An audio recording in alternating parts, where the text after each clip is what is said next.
ஓம் சாய்ராம். அன்பு குழந்தையே, வாழ்க்கையில் உனக்கு தைரியம் என்பது இல்லாமல் எதற்கெடுத்தாலும் இப்படி புலம்பிக் கொண்டே இருக்கிறாய்.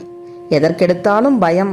இது இப்படி ஆகிவிடுமோ, அது அப்படி ஆகிவிடுமோ என்ற எதிர்மறை எண்ணம். அது உன்னை தடுமாற வைக்கிறது. உன்னால் முடியும் என்ற விஷயத்தில் பயந்து தயங்கி இது வராது என்று நீ பின்னே செல்கிறாய். அப்போது உன் தலையில் ஒரு குட்டு வைக்கலாம் என்று தோன்றும். ஏன் சாதிக்க வேண்டும் என்ற எண்ணத்தை உனக்குள்ளேயே ஒளித்து வைத்திருக்கிறாய்? ஒளியை வெளிக்கண்களுக்கு தெரியாமல் மறைத்து வைக்க முடியாது.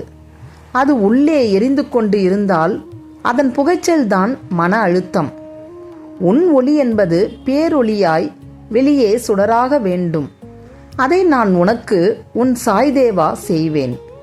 வெளிச்சத்தின் வெளிச்சமாய் இருக்கவே சிறு சிறு இருட்டுக்கள், அதில் உனக்கு பாதிப்பு இல்லாமல் நான் காப்பாற்றுவேன்.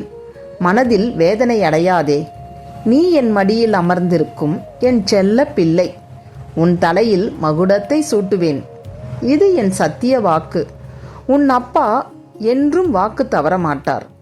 உன் கண்களுக்கு தெரியவில்லை என்பதனால் நான் உன்னை விட்டு தூரமாய் இருக்கிறேன் என்று நீ நினைக்கிறாய். உன் அழுகையை நான் பார்த்துவிட்டு எப்படி நான் நிற்பேன்? என் உயிர் அல்லவா நீ? உன் துன்பங்கள் நிலையில்லாதவை. அது உன்னை தொடர்கிறது என்று வருந்தாதே. வாழ்க்கை பாடம் அனுபவத்திலும் துன்பத்திலும் தான் பெறப்படுகிறது. தைரியமாக இரு. நான் பார்த்து கொள்கிறேன். கவலைப்படாதே. ஸ்ரீ சாயியை பணிக. அனைவருக்கும் சாந்தி நிலவட்டும். இந்த வீடியோ உங்களுக்கு பிடிச்சிருந்தா லைக் பண்ணுங்க, ஷேர் பண்ணுங்க, சப்ஸ்கிரைப் பண்ணுங்க. தேங்க்யூ.